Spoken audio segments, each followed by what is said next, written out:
जय हिंद बच्चों। मेरे इस YouTube चैनल एसकेएस क्लासेस में आप सबका स्वागत है। आज हम 8वीं कक्षा का 17वां पाठ सर्वत्र समदर्शनः का अभ्यास कार्य करेंगे। तो आइए मिलकर इसका अभ्यास कार्य करते हैं। पहला प्रश्न है, सर्वेषां श्लोकानां सस्वरम गायत। सभी श्लोकों का सस्वर गान करें, यानी इनको हमें गाना है। ये आपको YouTube पर मिल जाएंगे, तो इनका गान का अभ्यास करें। दूसरा प्रश्न है, अधोलिखितानां प्रश्नानां उत्तराणि लिखत। नीचे लिखे प्रश्नों के उत्तर लिखें। कै भाग है, अंबसी नावम कह हरती। जल में चलने वाली नाव कौन हर लेता है? तो अंबसी नावम वायु हरती। जल में चलने वाली नाव को वायु हर लेती है, तो वायु। ख भाग है, आत्मा कस्य बंधु अस्ति। आत्मा कस्य बंधु अस्ति। अपने आप का मित्र कौन है? आत्मा आत्मनः बंधु अस्ति।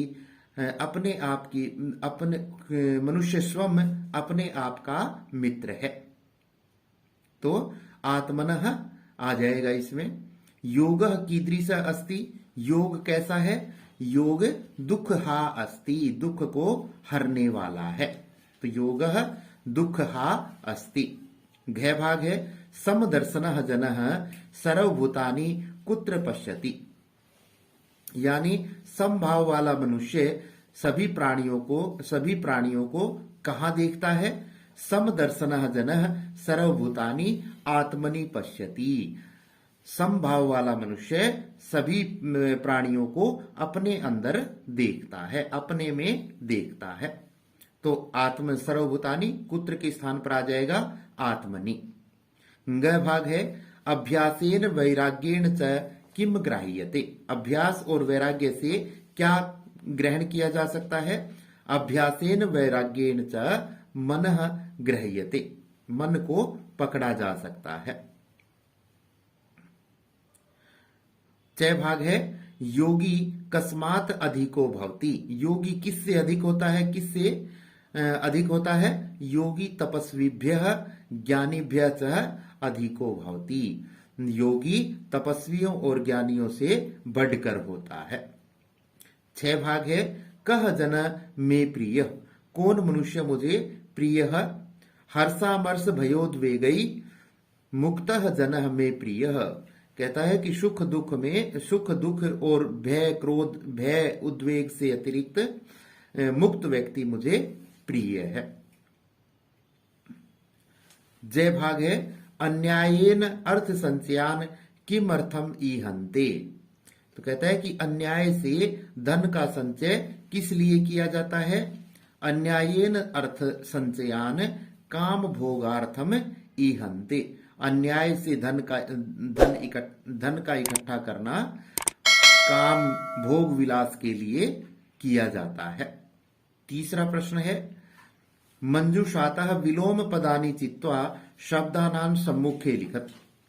कहता है कि मंजूषा से विलोम पदों को चुन करके शब्दों के सामने लिखें। तो ऊपर दिए गए हैं, बंधः, ज्ञानम, बंधुः, अवबोधस्य और नयूनः। तो रिपुः बंधुः, स्वप्नस्य अवबोधस्य, अधिकः नयूनः, मुक्तः बंधः, अज्ञानम ज्ञानम।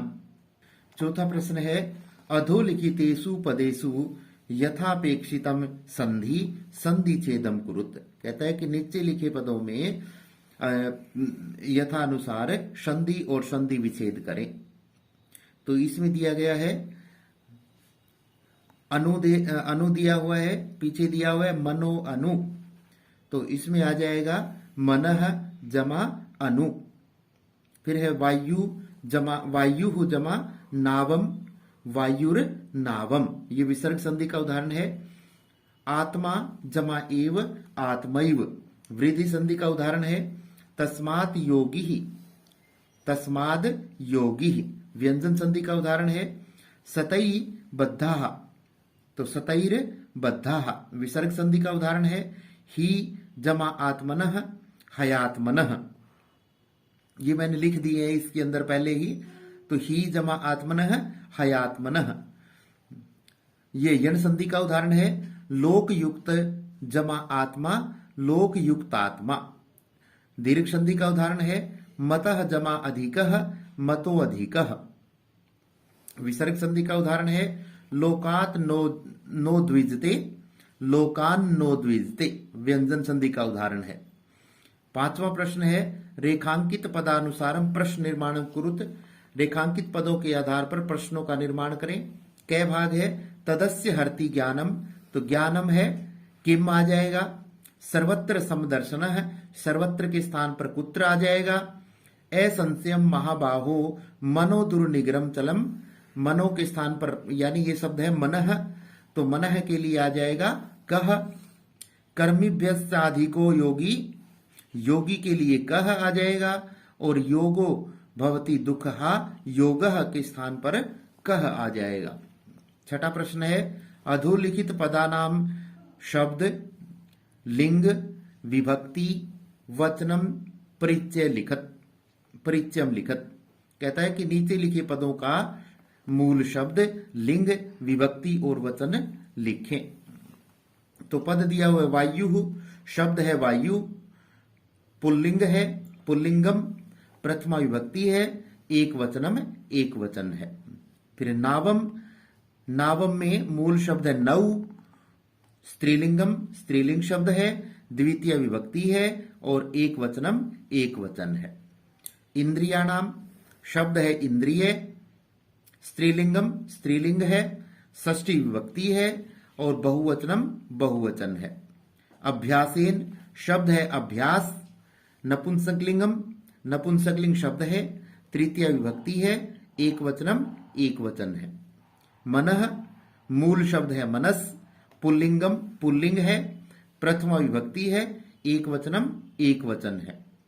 योगी शब्द है, शब्द योगी, मूल शब्द योगी है, पुल्लिंगम पुल्लिंग है, प्रथमा विभक्ति है, एक वचनम एक वचन है।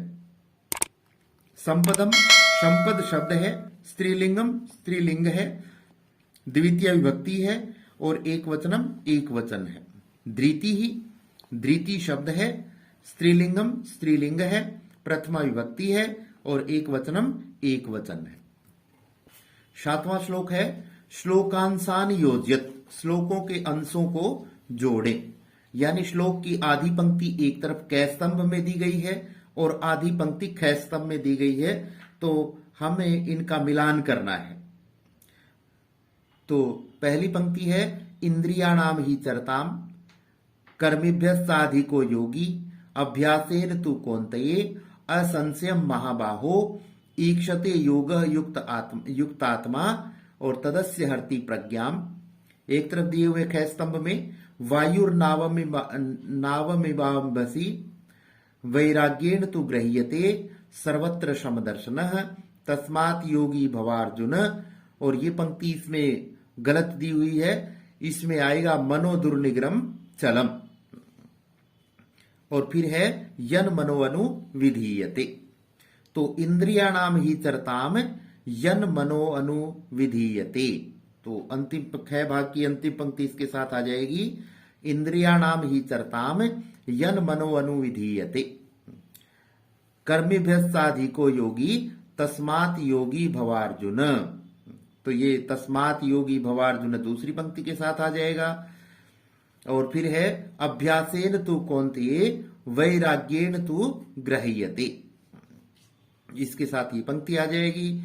और फिर है असंशयम महाबाहो मनो दुर्निग्रहम चलम। इसमें दिया गया है पार्थ संपदम आसूरिम, लेकिन ये पंक्ति इसके साथ नहीं आएगी, इसके साथ आएगी मनो दुर्निग्रहम चलम। अगली पंक्ति है ईक्षते योग युक्तात्मा, इसके साथ आ जाएगा सर्वत्र समदर्शनः। और तदस्य हर्ति प्रज्ञाम, इसके साथ आ जाएगा वायुर्नावमिव अंभसि। तो ये मैंने मिलान करके दिखा दिया है, तो इससे आप इसको आराम से कर सकते हैं। आठवां प्रश्न है श्लोकांशान योज्यत। श्लोकों के अंशों को जोड़ें। तो इनको हम विशेष्य विशेषण भी कह सकते हैं।